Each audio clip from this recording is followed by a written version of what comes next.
मदान मौजूद है जिन्होंने भारतीय जनता पार्टी का दामन है वो थाम लिया है। सर, क्या कारण रहे कि आखिरकार कांग्रेस का साथ छोड़कर बीजेपी का दामन है वो थाम लिया?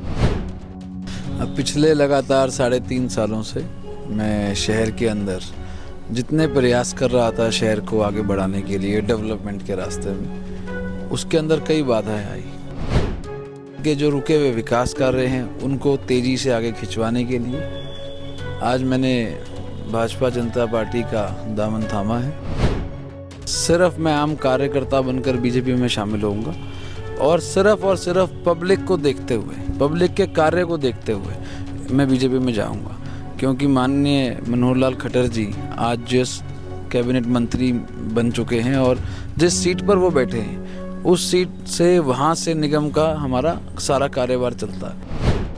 हरियाणा में जैसे जैसे विधानसभा चुनाव नज़दीक आ रहे हैं वैसे वैसे पार्टियों के नेताओं में हलचल है वो दिखाई दे रही है। इस वक्त हमारे साथ निखिल मदान मौजूद है जिन्होंने भारतीय जनता पार्टी का दामन है वो थाम लिया है।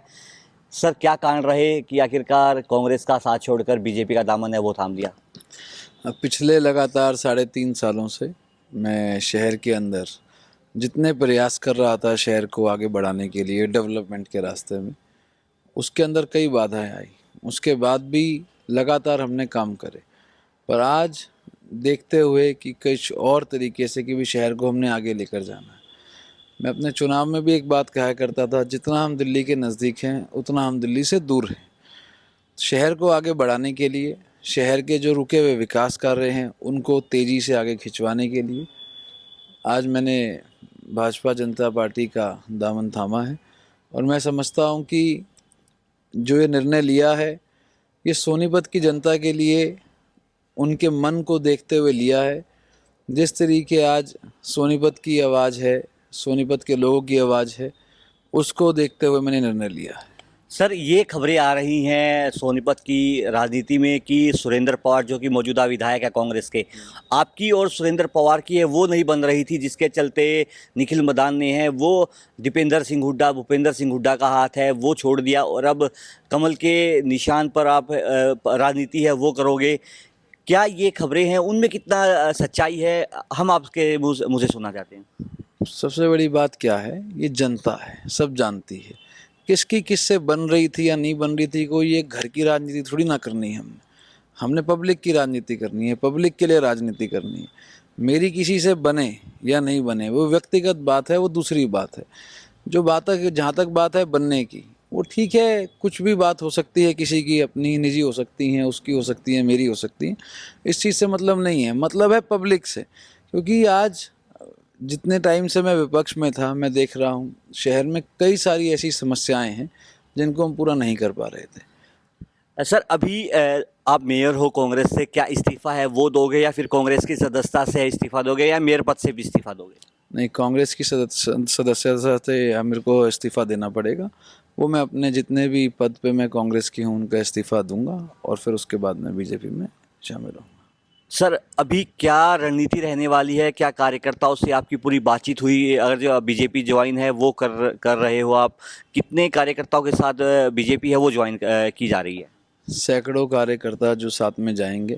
और दूसरी बात, सारे कार्यकर्ताओं से एक एक करके मैंने पर्सनली बात भी करी और मीटिंग भी करी है, तो उनके साथ मैं ज्वाइन करूँगा। सर, मेरा आपसे लास्ट सवाल, क्या भारतीय जनता पार्टी ने आपसे विधानसभा की टिकट को लेकर कोई आश्वासन है वो दिया कि आपको हम चुनाव है वो लड़वाएंगे, आप हमारी पार्टी में है वो शामिल हो रहे हो? क्या शीर्ष नेतृत्व से इस पूरे मामले को लेकर कोई आपकी बातचीत है वो हुई है? आप यंग हो, आगे की जो राजनीति है वो कैसे करनी है, क्योंकि 2026 दूर है जब मेयर का चुनाव है वो होगा। अब की बार मेयर का जो चुनाव वो उम्मीदवार होगा वो महिला होगी। क्या इसको देखते हुए आपने फैसला लिया, क्योंकि मौजूदा जो विधायक हैं वो सुरेंद्र पवार हैं, उनकी टिकट कटना मुश्किल है, क्या आपने इसको लेकर भी कोई विचार विमर्श है वो अपने कार्यकर्ताओं से किया? इस तरह की कोई भी बात ना दिमाग में है ना सोची है।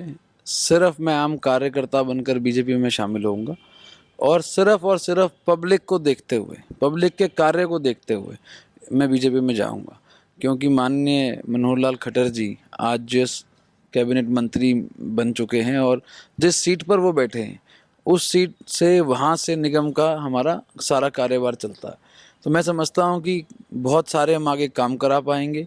इधर से जो हमारे हरियाणा के मुख्यमंत्री हैं नायब सिंह सैनी जी, उनके जो उनका एक कार्यकाल अब चल रहा है, इसको देखते हुए इन दोनों के बीच में हम बहुत अच्छे से जो हमारे शहर के डेवलपमेंट के काम हैं या जो हमारे शहर के अंदर और सब कमियां हैं या कोई और बात करें, हम कुछ सुरक्षा को लेके बात करें, किसी भी चीज़ से बात करें, जितनी भी ये कमियां हैं इसको दूर करने का काम करेंगे। क्या आपको लगता है कि एक बार फिर भारतीय जनता पार्टी की सरकार है वो तीसरी बार हरियाणा में बनेगी? क्योंकि अब की बार 5 लोकसभा सीटें जीतकर कांग्रेस के जितने भी बड़े नेता भूपेंद्र सिंह हुड्डा, दीपेंद्र उदय भान, कुमारी शैलजा, रणदीप सिंह हुड्डा, माफ़ कीजिएगा, रणदीप सिंह सुरजेवाला लगातार ये कह रहे हैं कि अब की बार हम 70 पार सीटें लेकर आ रहे हैं।